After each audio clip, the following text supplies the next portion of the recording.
The warship hung in low orbit, a shadow of iron blotting out starlight as it circled the blue jewel below. Its colossal engines rumbled softly, restrained but restless, like a predator pacing the edge of its prey's den. From the command chamber, the war chiefs watched the hollow display as coordinates for the meeting scrolled across in human script. The humans had chosen neutral ground, an isolated compound of steel and glass rising from Earth's surface, away from the clusters of their great cities. It was Mirana's soul Drakther who rose from her throne. Her glaive hummed faintly as she lifted it, the blackened steel drinking in the green glow of the consoles. "This is mine," she said, her voice calm but edged with iron. "No brute force, no careless threats. These humans invited us. Let us see whether it is naive weakness or a trap with teeth." Audish Khan Vrogar bared his tusks, laughter rolling like thunder. "Bah, send a female to speak for us? Do not waste time in chatter, Mirana. Bring me their skulls instead." Mirana turned her golden gaze on him, the faint smile curling her lips enough to silence even his booming laughter. "And if their skulls are worth more filled with knowledge than hollowed by your mace? Do you think with muscle, Audish, with the scraps left between your tusks?" Markhamius Garath broke the tension with a low rumble. His scarred face remained unreadable, but his eyes gleamed with calculation. "She goes. If they are weak, she will see it. If they are cunning, she will smell the trap before it is sprung. Either way, we will know the measure of this earth." Audish snarled, but said no more. Within the hour, a shuttle broke away from the warship's belly, its emerald thrusters cutting a scar of light through the upper atmosphere. Inside, Mirana sat alone, armored shoulders broad beneath the black-green plating of her war gear, her glaive resting across her knees. Through the viewport, the world below loomed larger with each heartbeat, oceans shimmering like molten glass, forests sprawling like endless tapestries, and cities that gleamed with towers of light and steel. The humans were builders. They were many, and they had teeth. The shuttle descended toward the compound, ringed with strange machines that bristled like watchful hounds, drones, armored vehicles, automated turrets. Yet they did not fire. They only watched. When the ramp hissed open, Mirana strode down with deliberate calm, every step measured, her golden eyes sweeping the field. She was unflinching even as human soldiers lined the perimeter, their weapons held ready but not raised. Their armor was thin compared to Orc warplate, yet their stance was steady, disciplined, not cowed. At the compound's entrance stood the silver-haired human ambassador, the one whose face had spoken through the hololink.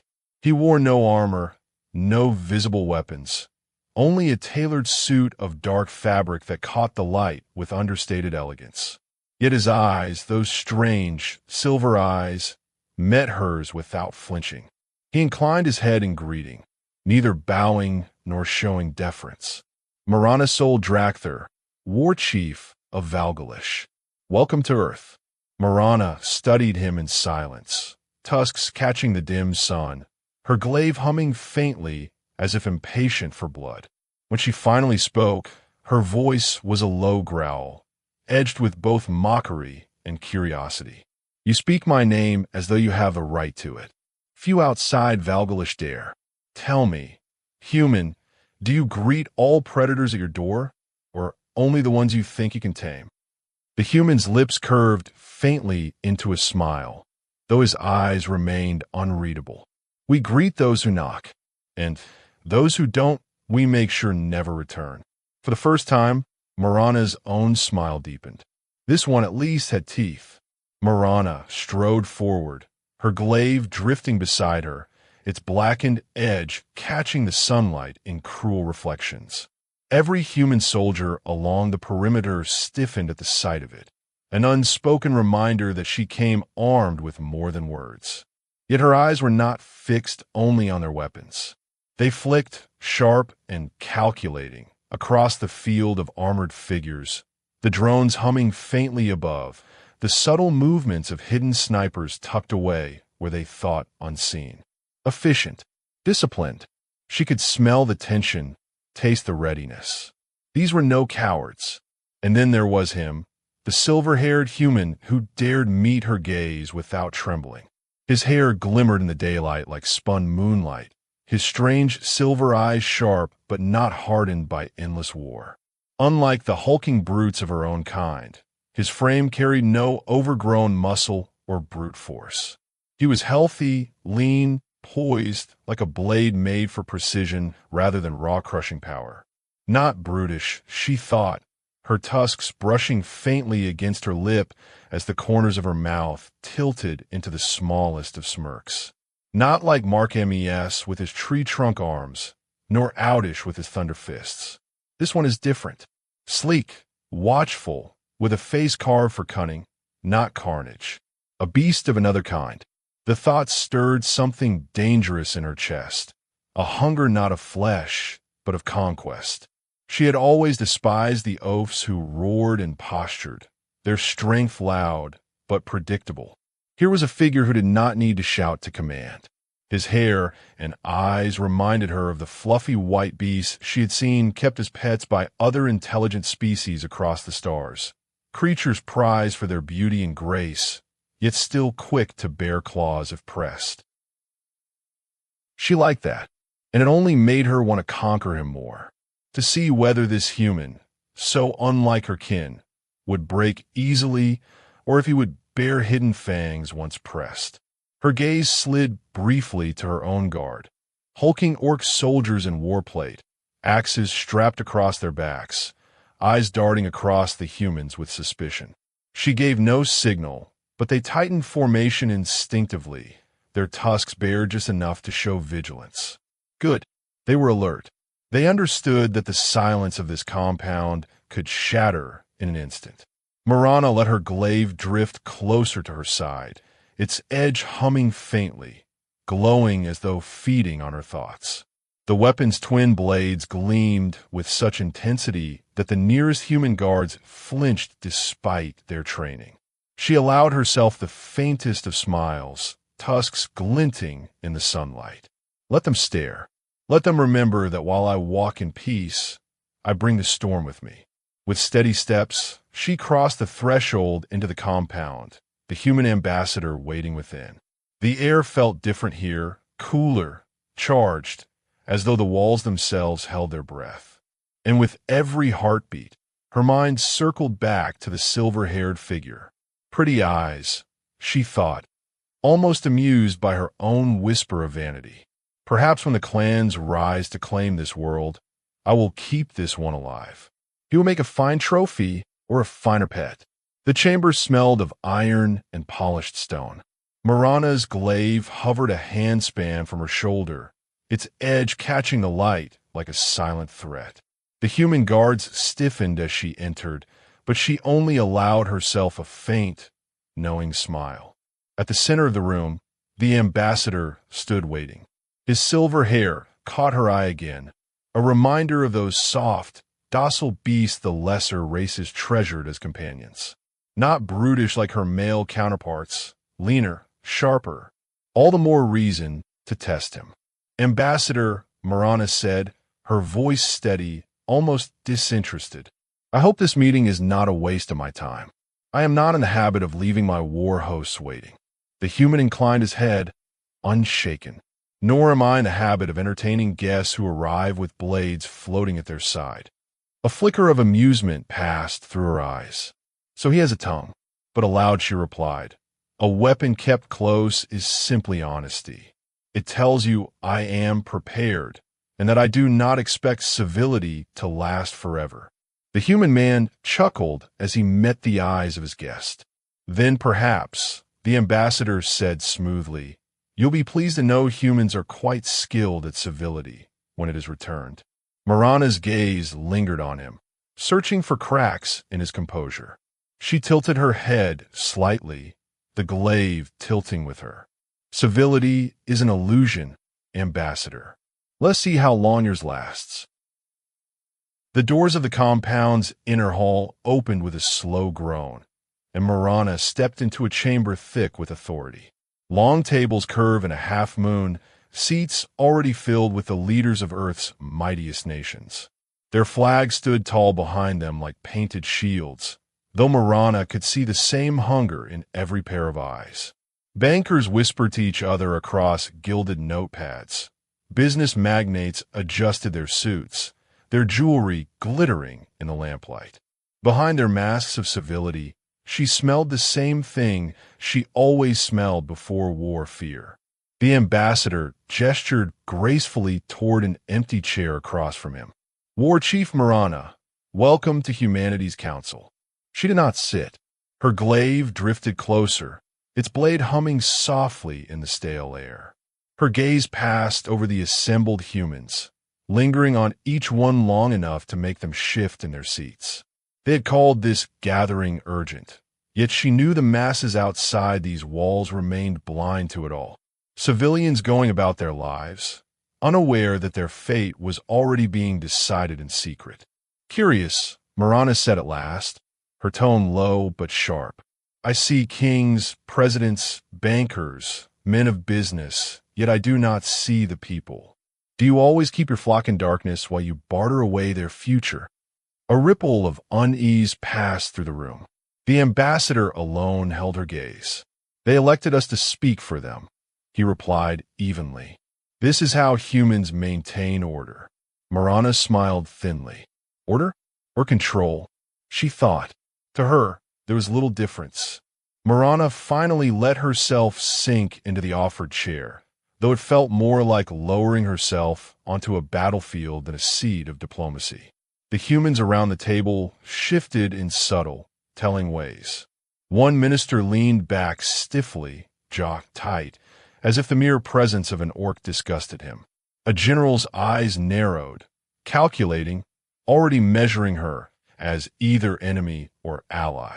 A young businesswoman at the far end couldn't hide her fascination, her gaze darting between Mirana's towering frame and the weapon that hovered, gleaming, like a silent threat. Only the ambassador across from her remained steady, silver eyes calm, hands folded neatly. The translation device, a sphere of black stone inlaid with shifting lines of light, floated to the center of the room. It pulsed once, then split the silence with a low hum. A projection flickered briefly above it, sending the live feed of the proceedings to the Orc flagship hanging in orbit. Every word now would be heard by her peers. The ambassador inclined his head slightly, not as a bow, but as a formal acknowledgement of her presence. His voice carried evenly through the room, steady but edged with authority. Before we discuss trade, war, or alliances, he began, humanity deserves a simple answer. You have crossed stars to reach us, War Chief. Why? What is the purpose of your visit to Earth? The question hung in the air like the drawn string of a bow. For a heartbeat, Mirana considered letting silence speak for her, letting their unease fester, as her people often did in negotiations. But no, this was their planet, their home. She could feel in the way they sat, rooted like stones, unwilling to be brushed aside. And though she loathed to admit it, the ambassador's words had weight. Yes, she thought, they deserve to hear our reason, even if it is not the whole truth. Mirana's tusks caught the light as she leaned forward, her clawed fingers drumming once against the polished surface of the table. The room stiffened at the sound. She let the silence stretch just long enough for her presence to press down on them before finally speaking. Our kind does not waste breath on falsehoods, she said, her voice low but carrying with ease, the translator device making every syllable crisp in their language. We have come for what every species seeks when it reaches beyond its skies, land, resources, and the strength that comes with them. Earth is fertile, strong, worthy of interest. Gasps whispered from the sides of the table, a sharp intake of air from one minister, a muttered curse from a general. But she did not stop. Her eyes locked onto the ambassador's silver gaze, as if the others in the room no longer existed. You fear us because you do not know us. Good. That fear is deserved. But understand this. Conquest is not inevitable. It is a path, one of many. Your leaders, your soldiers, your... Her lip curled faintly as her gaze slid toward the bankers. Financiers will decide if that path is walked together or against one another. The sphere hummed softly, broadcasting her words back to the waiting fleet. She knew her fellow war chiefs would relish her directness. She, however, savored the humans' shifting faces, fear, defiance, curiosity, calculation. They were revealing themselves with every twitch and mutter. And the ambassador? His expression barely changed. If anything, there was the faintest hint of a smile at the corner of his lips.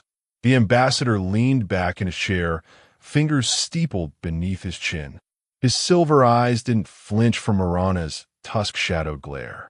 History, ours at least, has proven something your fleet should consider carefully. He began, his tone level, deliberate. War is never clean. Even the victor bleeds. Cities burn, fields are poisoned, and people rise against occupiers. You may crush us, yes, perhaps even swiftly. But will the land you seek still be fertile? Will the resources still flow? Or will you find yourselves rulers of ash, forced to spend decades rebuilding a world you already broke?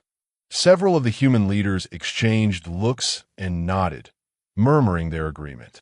One banker even leaned forward as though emboldened, adding a thin smile to the ambassador's words. The ambassador pressed on. If your kind truly values strength, perhaps the greater strength lies not in conquest but in restraint. Come to us with a proposal that spares both sides the waste of blood and allows us to build something worth keeping. The translator's sphere pulsed, relaying his words. Mirana's jaw tensed. For a heartbeat, silence fell over the chamber, broken only by the faint hum of the device. Her instincts urged her to snarl, to remind them who held the upper hand. Yet her gaze locked on his, calm, unyielding, too clever for his own good, as she found her lips curve into something halfway between a sneer and a smile. You speak as though you know the mind of conquerors, she said, her voice velvet over steel. Perhaps you do. Perhaps your species has played that game often enough to understand its costs. She let the admission hang, deliberate. You are right in one regard. Conquest consumes. Even victors are left with scars. My people do not fear those scars, but neither do we seek them blindly. Her glaive drifted slightly, its metal catching the sterile light of the room. Still, you ask for proposal? Very well. There will be talks. There will be terms. But know this, Earth's worth has already been proven. The only question is whether you remain its masters or its tenants. Her words sent another ripple through the gathered humans. Some bristled at the insult, others scribbled frantic notes, and one minister's hand shook visibly. But the ambassador? He merely nodded, as if he'd been expecting her answer all along. The ambassador spread his hands, voice calm, but laced with a note of challenge. Then let us cut through abstractions. Words alone cannot measure risk. To better understand the true cost of war, I propose a demonstration. Nothing lethal, nothing wasteful, a sparring event, your warriors against ours. Simple, clean, a glimpse of what ground combat between us would look like. It will remind everyone here, and perhaps even your council, that strength is not a rumor. A few generals straightened in their seats, the tension in the room sharpening into something more electric. But the ambassador wasn't done. His eyes gleamed as he added, almost casually, and beyond that, let us set Mars as a stage for another display. A demonstration of what weapons of mass destruction can do, far from this world's soil. You show us what you wield, and we will show you what we possess. In that way, both sides weigh the cost of escalation. He paused, then tilted his head ever so slightly. Unless, of course, your kind has planet-breaking devices you have not mentioned. A ripple ran through the chamber. Several human advisors shifted uncomfortably, as if the very phrase was a curse. Mirana's tusked smile widened, fangs catching the light. Ah, now, that would certainly make matters simpler. Imagine, one push of a button, and the game ends. Perhaps we do have such weapons tucked away. Perhaps we keep them veiled, waiting for a moment worthy of them. Her voice carried a teasing lilt, but her gaze stayed fixed on him, testing. The ambassador's lips curved in a faint, incredulous smile. If you did, you'd have led with it. Negotiations would begin at the point of a planet-breaking demonstration, not be buried under veiled hints. You wouldn't waste breath on proposals if annihilation was in your pocket. His scoff, measured but sharp, hung in the air, and Mirana laughed a low, throaty sound that drew wary glances from the council. But her amusement was real. She leaned back, savoring the unexpected exchange. "You are clever, human," she said, her tone almost indulgent. "Too clever, perhaps, for your own safety. You speak like a warrior who hides inside a diplomat's skin. That intrigues me more than you can imagine." Her eyes glittered, not just with the thrill of the game, but with the realization that this one man might be the bridge or the fracture between their two peoples. For the first time, the ambassador's composure cracked. It was fleeting, the faintest tightening of his jaw, the brief widening of his eyes, but it was there. A shiver rippled down his spine as Mirana's gaze bore into him, primal and unyielding. It was the look of a predator that had found something, not prey, but something more perplexing. The hunger in her eyes was not the hunger of the hunt, but of curiosity, even fascination. He recovered quickly, smoothing his expression back into cool diplomacy. But not quickly enough. Mirana had already seen the slip, and her smile only deepened. To divert the moment, the ambassador cleared his throat. "While the arena is arranged and warriors from both our sides are gathered and armed, I would suggest you remain here on Earth. See what we have to offer outside of battlefields and treaties. Learn who we are beyond soldier and diplomat." Her tusks glinted as her smile curled slyly. "Oh, an invitation? How thoughtful." She tilted her head, deliberately drawing out each word. "Do you often extend such hospitality to those who make you shiver, Ambassador?" He didn't answer, but his silence said enough. Around them, the chamber shifted uneasily. Human officials glanced at one another with thinly veiled confusion, and the Orc delegates exchanged low mutters. The air between the two leaders no longer felt like mere diplomacy. It carried something else, something that made both camps wary. Mirana chuckled, low and teasing, her gaze still locked on him. "Very well. I will remain on this Earth of yours. Let us see if your world can impress me half as much as your composure, nearly failing, just did." The ambassador inclined his head, a measured gesture of respect and deflection. But inside, his thoughts churned. Whatever game this was becoming, it was no longer only about nations and armies. After the minor talks had concluded and details were settled, Mirana rose from her seat, the gleam of her glaive still faintly catching the light. She and the ambassador moved through the compound, their guards flanking them. Outside, the air smelled faintly of ozone and metal as they arrived at the airfield. Parked before them was a sleek, futuristic jet, its body painted in deep black with shimmering purple panels and subtle red accents that caught the sun. Its design seemed impossible for a single craft, elegant yet purposeful, every curve and edge speaking of speed and precision. Mirana's golden eyes roamed over the jet as they approached. "Impressive," she said, her voice soft but carrying the edge of genuine admiration. "The interior, it is beautiful, luxurious. Do many of your kind travel in such vessels?" The ambassador smiled faintly. "Only a select few, those with means and influence. Such planes are rare even among the wealthy, and most humans rely on simpler craft or borrow what they need. Travel is common, so we have systems that allow almost anyone to access aircraft at a reasonable cost, especially now that fuel costs have fallen." Mirana nodded, leaning slightly closer to examine the interior before stepping inside.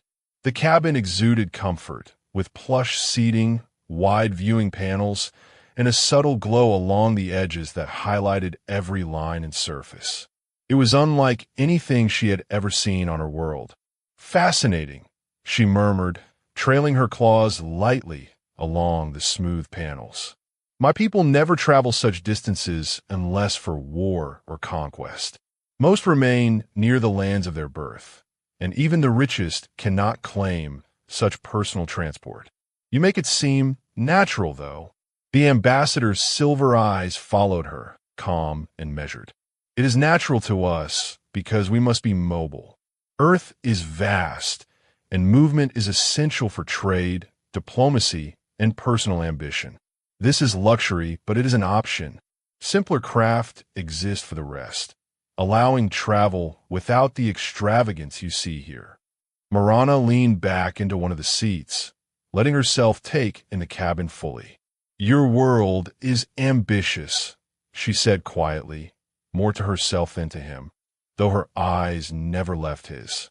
Perhaps that is why it draws attention from hunters and predators alike. The cabin of the jet hummed softly as the engines settled into steady flight. Purple ambient lighting traced the edges of the interior, reflecting off the glossy black panels, casting subtle patterns across Mirana's green-gray skin. She leaned back against the plush seat, glaive resting lightly beside her, its hum almost imperceptible in the quiet hum of the craft. For the first time in hours, away from the polished diplomacy of the council chamber and the curious, wary eyes of the humans, she allowed herself to relax. Her golden eyes, still sharp and assessing, flicked toward the young man sitting across from her. The air between them had shifted subtly since the talks, the calculated tension of their earlier exchange softened by the movement of the aircraft and the intimacy of proximity. For all her predatory composure, she was aware of the stark differences between them: his lean frame, the silver of his hair, the subtle steadiness in his posture. Not brutish like her male counterparts, not steeped in the constant readiness for immediate bloodshed. He was something else entirely, and curiosity stirred in her. Finally, with a faint arch of her tusks that suggested amusement more than menace, she spoke. "Tell me, Ambassador, or should I call you something else?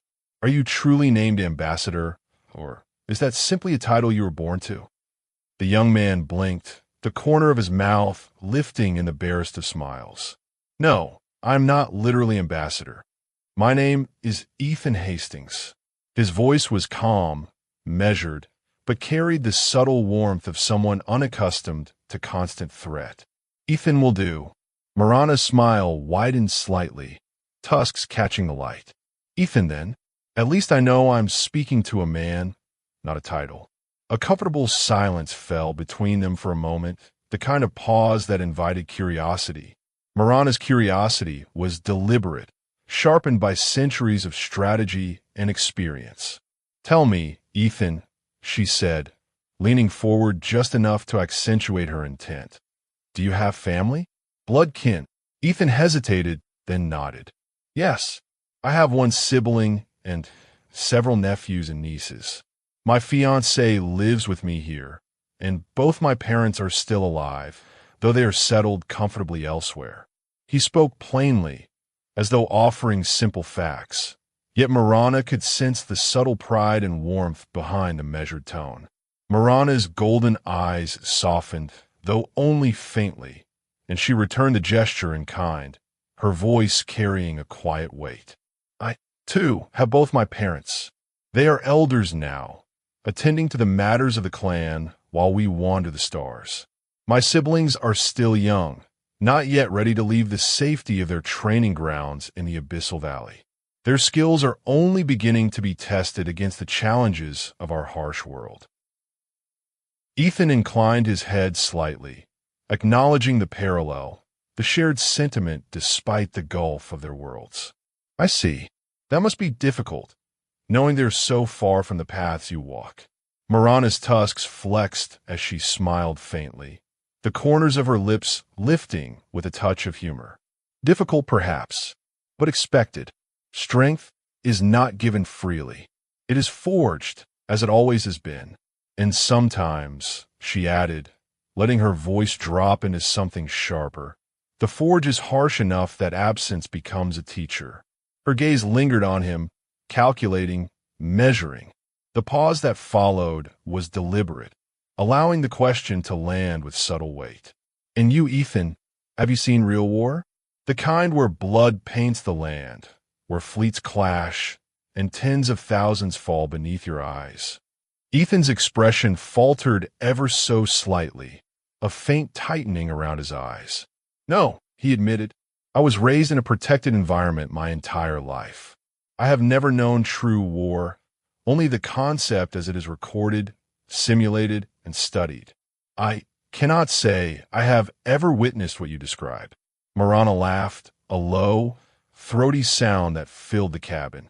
It was not cruel, though it carried the unmistakable weight of experience. Protected, you say? Huh. I have seen endless wars spread across multiple planets. I have walked over the bodies of tens of thousands with my own hands. I have watched empires crumble beneath axes and fire.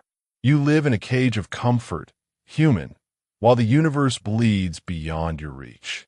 Ethan's posture stiffened slightly. The truth in her words was undeniable, yet unrelatable. He could not comprehend the scale of bloodshed she described, nor the intimacy of survival forged in war. The cabin seemed to constrict for a heartbeat, the hum of the engines and the smooth interior of the jet contrasting starkly with the savagery she evoked. He exhaled slowly, forcing a measured calm into his voice, and leaned forward slightly. Then tell me, Mirana, what do you do when you are not at war? When you are not engaged in conquest or battle?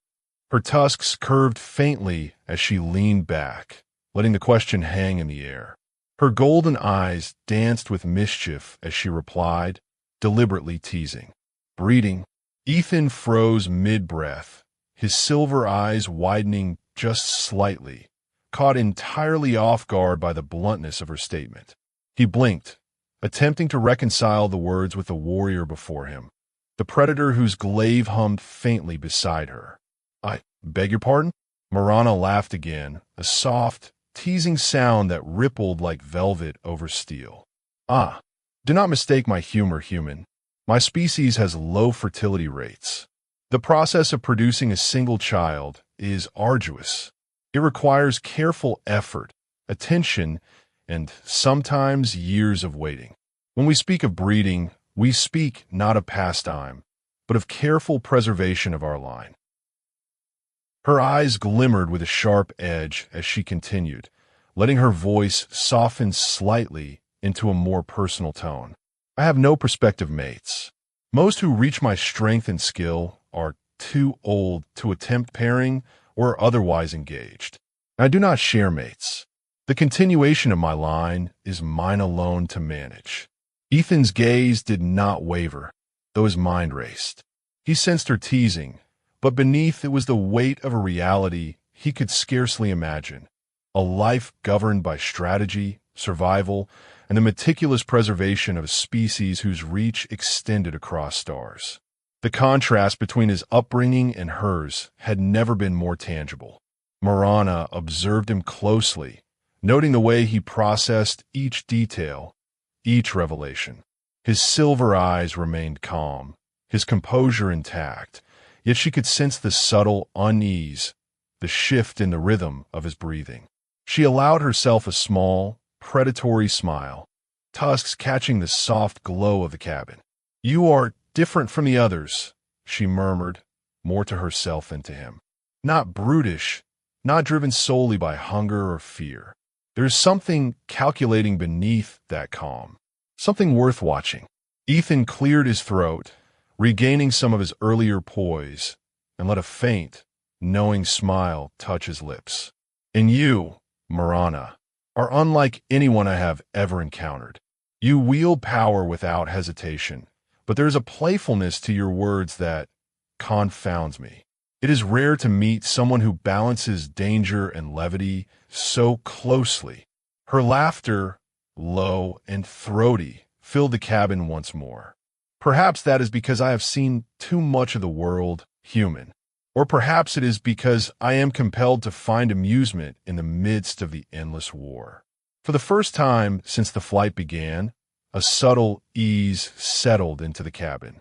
The predator and the protected human had shared glimpses into their worlds, each starkly different, yet now intertwined in this brief, uneasy intimacy. The jet hummed steadily beneath them, engines gliding across the skies of Earth. Outside, clouds streaked past, sunlight glinting along the panels of the aircraft. Inside, Mirana studied Ethan, curiosity and amusement both at play, and Ethan, for his part, studied her back, cautious but intrigued. Neither spoke for a moment, letting the silence stretch between them. It was not empty.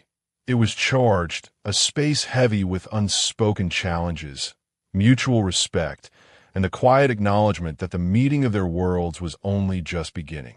Mirana leaned back, her glaive drifting lazily beside her, and let her eyes soften ever so slightly. Tell me, Ethan Hastings, will your world be ready for those who do not hesitate? For those who walk the stars and spill blood as easily as breath?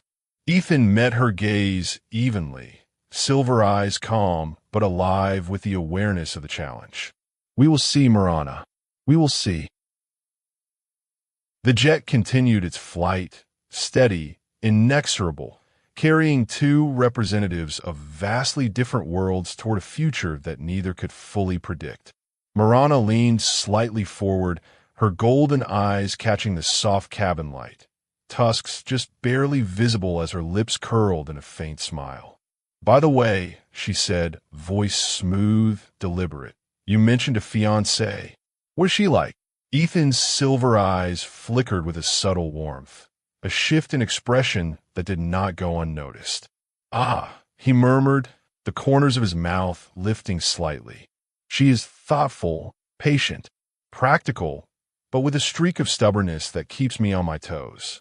She studies history and works with humanitarian projects. She cares deeply about the people around her, sometimes more than herself. Mirana's gaze softened almost imperceptibly, though her posture remained composed, regal, and watchful. Caring and stubborn, she repeated, tilting her head slightly. Those traits are valuable. She must be strong, then, to hold her ground against someone like you. Ethan chuckled softly, shaking his head. I do not think she sees herself that way. She is quietly strong, not the kind that raises her voice or wields power directly, but the kind that affects change through persistence and insight. I admire her for it greatly. Mirana's eyes glimmered with curiosity.